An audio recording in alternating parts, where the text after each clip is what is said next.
Good morning বন্ধুরা। আজকে এখন বাজে 8:24 আর আজকে হচ্ছে সোমবার।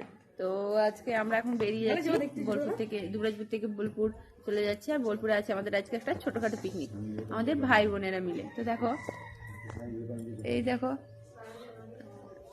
আমাদের গাড়ি রেডি। আর আজকে স্বামী বিবেকানন্দের জন্মদিন 12ই জানুয়ারি, তাই সবার ছুটি পেয়েছে। তাই তাই সবাই মিলে একসাথে পিকনিক করব। তো চলো, তোমাদেরকে পিকনিকের সমস্ত কিছু শেয়ার করব। দেখো আমার বুনি রেডি হয়ে গেছে। হাই, এই দেখো আমার আরেকটা বুনু।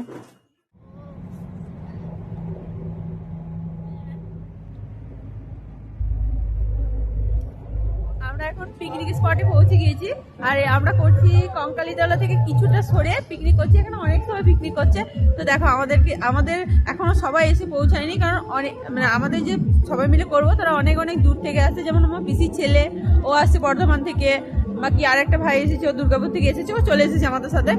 তো সবাই বিভিন্ন জায়গা থেকে আসছি, তো তার জন্য আমাদের একটু একটু লেট তো হবে। আমরা আসছি দুবরাজপুর থেকে, আর আরো একটা দাদা বৌদি এসেছে, ওরা এসেছে।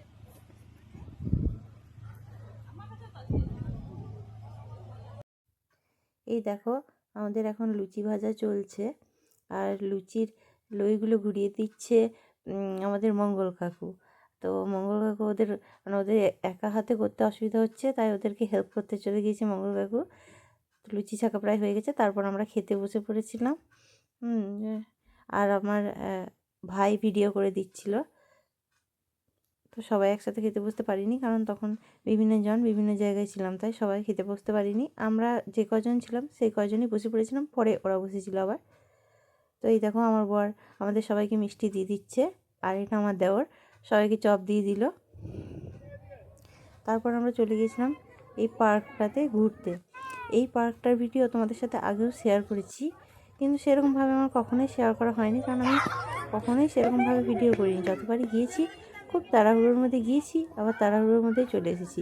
এইবারেও গিয়েও আমি ভিডিও করতে পারিনি, ভিডিওটা আমার বডি করেছিল, কারণ এইবারে আমি ভীষণ অসুস্থ ছিলাম, যার কারণে আমি পুরোটাই মানে রেস্টে ছিলাম, আমি ভিডিও করতে পারিনি। সবাই খুব এনজয় করছিল, আমি যেতেই চাইনি, তবে সবাই মিলে জোর করলো তাই একটু যাওয়া হলো। পিকনিকটার মধ্যে আমরা সবাই মিলে ভীষণ আনন্দ করেছি, যদিও অনেকটা সময় আমি ঘুমিয়েই কাটিয়েছি, কিন্তু তার মধ্যে যতটুকুই জেগেছিলাম ততটুকুই আমি অনেকটা আনন্দ করেছি। আর ওরা তো ভীষণ আনন্দ করেছে। আর এই পার্কে ঘোরার মানে আমার পাগুলো ফুলে গিয়েছিলো, তার জন্য আমি অত তাড়াতাড়ি হাঁটতে পারছিলাম না। ওরা আগে গিয়ে ওখানে বসেছিল, আর এই দেখো আমরা সবাই মিলে গল্প করছি, এনজয় করছি।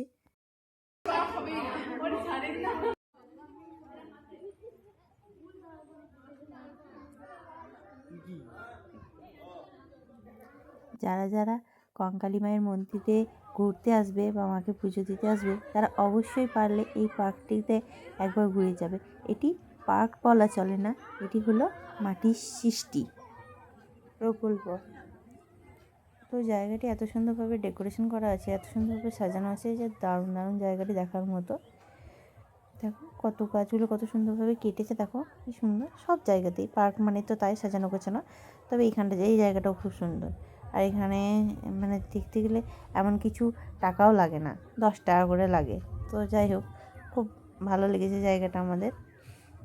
আমি এই জায়গাটায় 3বার গিয়েছিলাম। একবার আমি বাবা মায়ের সাথে গিয়েছিলাম, তখন আমি কোনো রকম ভিডিও নিতে পারিনি। তখন আমার ভিডিও নেওয়ার খুব ইচ্ছে ছিল সুন্দরভাবে, কিন্তু নিতে পারিনি। তখন সবাই মিলে গিয়েছিলাম, আমার শ্বশুরমশাই, শাশুড়ি মা, আমার বাবা, আমার মা, আমার বর, আমার বোন, সবাই মিলে গিয়েছিলাম তখন। তো তখন আর সেরকমভাবে ভিডিও নেওয়া হয়নি। আজকে আমার বর এই ভিডিওটা করেছে, তার জন্য আমার বরকে অনেক অনেক অনেক ধন্যবাদ।